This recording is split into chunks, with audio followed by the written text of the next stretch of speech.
सुंदर है ना यहाँ का नज़ारा, चिड़ियों की आवाज़ भी ऐसी आ रही, चक चक चक चक। तो आज हम शेव करते हुए बात करने वाले हैं और इस चीज़ को बहुत ध्यान से सुनिएगा आप लोग। I worked in IITs, I worked in ISRO, I did a lot of things और पता है I decided to drop it out. चलो अब एकदम शेव कर नहा कर हम आ चुके हैं। मैंने ये चीज़ें डम क्यों की, मैं क्यों आगे नहीं बढ़ना चाहा उस दिशा में जहाँ पे मैंने इतना वक्त, इतना टाइम और इतनी एनर्जी यूटिलाइज़ की थी। कई बार क्या होता है ना, जब तुम बड़े होते हो चीज़ों को लेके, तुम्हें समझ में आता है तुम्हें क्या चीज़ पसंद है, क्या नहीं पसंद है, और जो एक वो आर्ट ऑफ एक्सप्रेशन है, जब तुम उसके बारे में और जानते हो। मैं 10th तक इन पहाड़ों में रहा हूँ, उसके बाद आई लेफ्ट दिस माउंटेन्स, मैं शहरों में चले गया। शहरों में भी 4-5 शहरों में मैं रहा। मेरे स्पोर्ट्स की वजह से मैं अलग अलग लोगों से मिला, अलग अलग शहर बदले, अलग अलग चीज़ें जानी, और इस पेस में जाने कि एक टाइम पे मेरा दिमाग इन सब चीज़ों को प्रोसेस नहीं कर पा रहा था, क्योंकि आपकी भी कैपेसिटी होती है।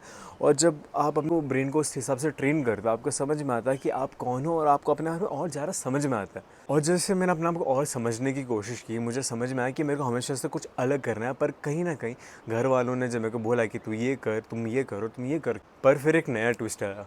मेरी 12वीं ख़त्म हो गई, मेरे 12वीं में भी अच्छे परसेंटेज आ गए। उसके बाद घर वाले कह रहे थे कि तुम एंट्रेंस की तैयारी करो। मैंने लाइफ में आज से कोचिंग नहीं रखी, एक बार 10th क्लास में रखी थी, वो भी 4 महीने के लिए। उसके बाद मैंने कभी कोचिंग ली ही नहीं, क्योंकि मेरे को किसी का पढ़ाया हुआ से ज़्यादा समझ, मेरे को खुद किसी और का समझाने में मज़ा आता था। तो मेरा एक्सप्रेशन था कि मैं औरों को समझाऊं and in a very simple language, जिसको मैं अपने हिसाब से, जब मैं एग्ज़ाम में क्वेश्चन का आंसर भी लिखता था, मैं उसको क्वेश्चन के पेपर के हिसाब से मैं अपने लैंग्वेज, अपने भाषा में लिखता था। इस वजह से कहीं ना कहीं मेरे को वैसे मार्क्स तो नहीं आते थे, बट पर कहीं ना कहीं मैं अपने आप पर भरोसा करना सीख गया, जो मेरे लिए एक बहुत बड़ी स्किल थी। जब मेरे को ये चीज़ समझ में आया, जब मेरे घर वालों ने बोला, एज़ यूजुअल मैं भी एंट्रेंस की तैयारी करने लग गया, बिना कोचिंग के पढ़ना चालू कर दिया। जब मैंने JEE की किताबें पढ़ी, मेरे को समझ में आया कि ये चीज़ें मेरे को समझ में नहीं आने वाली, क्योंकि इसमें मेरा इंटरेस्ट बैठ ही नहीं रहा, क्योंकि वो बुकिश लैंग्वेज थी और मेरे लिए वो चीज़ें उतनी कंफर्टेबल नहीं बैठ पाई जितना और लोगों के कंफर्टेबल बैठ रही थी। और उस टाइम एक पेपर होता था KVVPY करके, जो आईसर के टेस्ट हो, जिसमें क्वेश्चंस बहुत इंटरेस्टिंग आते थे, एंड आई थॉट क्यों ना इसको ट्राई किया जाए। तो मैंने 6 महीने से उसकी तैयारी की और दिन रात मेहनत करने के बाद मेरा आईसर निकल भी गया। और मेरे को आईसर मोहाली में आपका एनवायरनमेंट साइंसेज में अच्छा कोर्स मिल रहा था। और जब मेरे को कोर्स मिल रहा था, मैंने अपने आप से एक सवाल पूछा कि मैंने आसपास देख के आप बाकी सब लोगों की रुचि, उन्होंने सबके इंटरेस्ट लेते हुए उनको अपने दिमाग में बिना पूछे उनसे अपने दिमाग में वो चीज़ें बिठा दे कि यही करना है। और जब उन चीज़ों में मैं जाने लगा, मेरे को समझ में आया कि यार ये चीज़ मेरे लिए नहीं है। एनवायरमेंटल साइंस मेरे लिए एक बहुत इंटरेस्टिंग सब्जेक्ट है, क्योंकि मैं भी लैंडस्लाइड्स, जितने भी फ्लड्स आ रहे हैं वो हम बचपन से देख रहे हैं, और मेरे को हमेशा से इन चीज़ों में इंटरेस्ट सा आता था कि ये चीज़ें होती कैसे। और मैंने सोचा कि इन्वायरमेंट से इतना बड़ा डोमेन है, क्या उसमें इतने बड़े डोमेन में जाके कि मैं अपने आप को 10 साल के आगे, मैं अपने आप को 10 साल में कैसे देखता हूँ।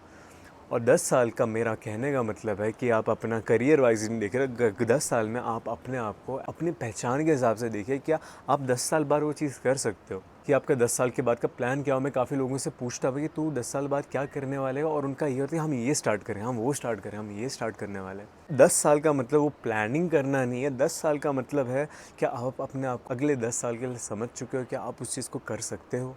अगर आपको थोड़ा सा भी 5% का डाउट है कि ये चीज़ नहीं है, तो पीछे हट जाओ। तो आपको पीछे हट जाना है, क्योंकि दुनिया बहुत बड़ी है मेरे दोस्त। इतने कॉन्फ्रेंसेस और इतने सब जाने में मैंने अपने आप को इतना खींच दिया कि मेरे को कहीं ना कहीं चीज़ों से सीखने को भी मिला।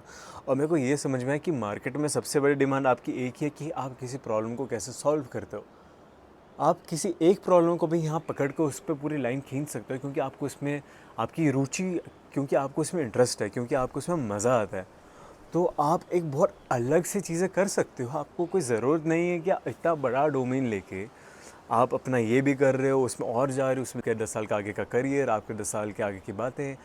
आप अगर उन चीज़ों में फंस जाओगे और ये चीज़ मेरे को बहुत जल्दी समझ में आ गई, क्योंकि मैंने बचपन से यहाँ पे प्रॉब्लम्स देखी और इन्हीं प्रॉब्लम के अराउंड मेरा इंटरेस्ट था। और क्योंकि मेरे को ये चीज़ बहुत जल्दी समझ में आ गई, क्योंकि मेरे अराउंड ही वो सारी चीज़ें हो रही थी और उन्हीं प्रॉब्लम्स में मेरा इंटरेस्ट था। और जैसे जैसे मैं वहाँ पहुँचा, मेरे को समझ में आया कि यहाँ पे जो प्रॉब्लम्स मैं एक्सपेक्ट करके गया था, उस इतने बड़े प्लेटफॉर्म पे वो नहीं हो रही थी। कहीं ना कहीं वो चीज़ें नहीं हो रही थी, और वो पिछले 10-15 साल से खींचे जा रही हैं, और उसका कोई मतलब है नहीं। क्योंकि मेरे को था कि कुछ करना है, और वो एनर्जी और स्पार्क आपके अगर इस उम्र में अगर आप वेस्ट कर दोगे तो उससे बड़ा लॉस कुछ नहीं हो सकता। तो आप समझ जाइए आपको क्या चीज़ करनी है, क्या नहीं करनी है, और इस चीज़ के लिए आपको खुद से कन्फेस करना पड़ेगा कि आपको क्या चीज़ पसंद है और क्या चीज़ नहीं पसंद। अगर हम देखें कि कन्फेशन का मतलब क्या होता है, काफ़ी लोगों के लिए होता है कि हमने किसी व्यक्ति को कन्फेस किया जो हमें पसंद करता है या फिर हम उनको पसंद करते हैं, क्योंकि वो एक थॉट शेयरिंग होता है जिससे आप डरते हैं, जिससे आप घबराते हैं, या फिर जिसको आप सोचते हैं कि हो सकता है पर क्या अगर नहीं हुआ। वैसे ही कन्फेशन आपका खुद से भी होता है। कन्फेशन का मतलब होता है अपना जो एक्ट ऑफ विलिंगनेस है, अपनी फीलिंग्स को एक्सप्रेस करके एक्सेप्ट करना, जिसमें कोई बुराई नहीं है, और बल्कि मेरे ख्याल से सबसे बहादुरी की बात वही है जब आप अपने आप को एक्सेप्ट करके उन चीज़ों को ध्यान में रखते हुए आगे बढ़ना चालू करो। और जब आप खुद से कन्फेस करते हैं तो आपको एक चीज़ बहुत अच्छे से समझ में आती है कि मुझे अभी कितना कुछ जानना है, और मेरा पहाड़ों में वापस शिफ्ट होने का यही मतलब था, क्योंकि मैं इतने स्टेज से आगे खींच के मैं एकदम पीछे हट गया खुद से कन्फेस करने के बाद कि मेरे को आगे क्या करना है ज़िंदगी में, क्योंकि ये 4 साल मेरे बहुत ज़्यादा क्रूशल रहने वाले हैं, वैसे ही आपके भी बहुत ज़्यादा क्रूशल रहने वाले हैं। तो मैंने अपने आप से एक्सेप्ट करके ये चीज़ की कि ये चीज़ें मेरे को नहीं करनी है, और मेरे को वापस आके उन प्रॉब्लम पे काम करना है जिनके अराउंड मैं बचपन में रहता था, और जो चीज़ें मैंने बचपन से देखी, इसलिए मैंने अपना मन बना लिया कि मैं वापस उसी जगह से काम करूँगा जहाँ पे मेरा बचपना गया है। और जो आप अभी ये घर दे रहे, इस घर में बस एक बेड है, एक लैपटॉप है और एक फ़ोन है, जिसमें मैं देखकर अपनी दाढ़ी बना रहा था, क्योंकि मेरे पास एक शीशा तक नहीं है। क्योंकि जब आप अपने आप को जितने कम चीज़ों से ऑक्यूपाई रख के एक चीज़ पे फोकस कर पाओगे, उतना ही अच्छा आपका काम निकल पाएगा, क्योंकि यहाँ आपको किसी को प्रूव नहीं करना है। The day you confess your self, आप जिससे प्रूव करना चाहोगे वो आपसे बड़ा कोई नहीं होगा, और आपका अप्रूवल आएगा जब आप अपने आसपास चीज़ों को देखोगे कि चाहे 1% 2% वो चीज़ें बदल रही हैं, वो चीज़ें काम आ रही हैं। और आपको वो चीज़ें तब फील होगी जब आप अपने आसपास देखोगे और देखोगे कि एक्चुअल में चाहे 5% या 10% पर एक फ़र्क आ रहा है। आपका जो पेशेंस है वो आपका सबसे बड़ा वेपन है इस मोड में, और ये चीज़ मैं खुद के एक्सपीरियंस से कह रहा हूँ, क्योंकि before after living all this research का पीछे से आके आई इनिशिएटेड अ स्टार्टअप, जो कि कहीं ना कहीं मेरी गलती की वजह से फेल भी हुआ, और वहाँ से कहीं ना कहीं मैंने काफ़ी चीज़ें सीखी हैं। आपका जो ओल्डर वर्जन है उससे हटके मेरा काम अभी मेरे को करना है, क्योंकि मेरे को पता है मैं कहाँ रहता था, मेरे को क्या करना है और मैं क्या चाहता हूँ। मैंने आपसे कन्फेस किया कि मेरे को आगे चीज़ें कैसे करनी है। मैंने अपने आप से कन्फेस किया कि मैं डिसिप्लिन नहीं था। मैंने खुद से कन्फेस किया कि मेरे को और चीज़ें करने का शौक़ है, पर मेरे को उन चीज़ों को कंट्रोल करना सीखना चाहिए, क्योंकि मेरे अंदर कंसिस्टेंसी की प्रॉब्लम है। मैंने अपने आप से कन्फेस किया कि मैंने जब कंटेंट बनाना चालू किया था मज़े मज़े के लिए, आई वॉज कंसिस्टेंट, बट उसके बाद मैंने कंसिस्टेंसी नहीं रखी, क्योंकि आई लाइक डिसिप्लिन। मैंने अपने आप से कन्फेस किया कि मेरी इंजरी को जिसको 2 महीने हो लगने थे ठीक होने में, उसको पूरे 8 महीने ठीक होने में लग गए, क्योंकि मेरे में डिसिप्लिन नहीं था।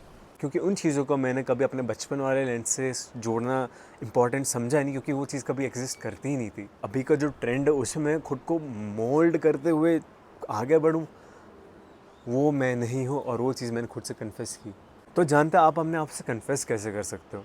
आप अपने आप से कन्फेस इस तरीके से कर सकते हो कि बचपन की आपकी 3 चीज़ें जो आपको याद है और जो आपको बहुत ज़्यादा करनी पसंद थी।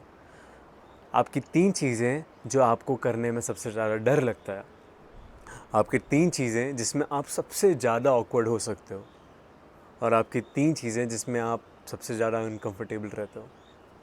ये 4 पॉइंट्स को अगर आप अपने हिसाब से समझ लो तो आप बहुत ईज़िली इन चीज़ों को समझ सकते हो। और इसका ये मतलब नहीं है आपको हर किसी के मेरे तरीके से करना है। आपके भी तरीके हो सकते हैं, आपके भी खुद की तरीके हैं, आपके भी खुद के थॉट्स हैं, आपके भी खुद के नोन्स हैं जिन पे आप भरोसा करके आप इन चीज़ों को जान सकते हो। और मैं यही चीज़ें कहूँगा कि अभी आप सोच रहे कि लोग क्या सोचेंगे, वो क्या सोचेगा, ये क्या सोचेगा। The moment you start working on your self, the moment start thinking this things, तो समझ लेना आपने अपने आप से कन्फेस नहीं किया। The moment you stop thinking about this things, आप समझ लेना कि आपने अपने आप से मेंटली इनडायरेक्टली बिना बोले खुद से कन्फेस कर लिया है, और उस चीज़ से आप आगे उभर चुके हो, और आपको अपनी डायरेक्शन क्लियर दिख रही है। डायरेक्शन क्लियर का मतलब यही नहीं पता कि आपको 10 साल बाद क्या होगा, 10 साल बाद आप कहाँ होगे। डायरेक्शन क्लियर का ये मतलब है कि 10 साल की जो आपकी रेखा है उसकी डायरेक्शन आपको खुद से पता है, और जो नहीं भटक सकती, क्योंकि आपको खुद पे भरोसा है। और वो भरोसा है आपके खुद के इन 4 कन्फेशन के थ्रू, जो आपको आपकी सही राह पे दिखाएगा।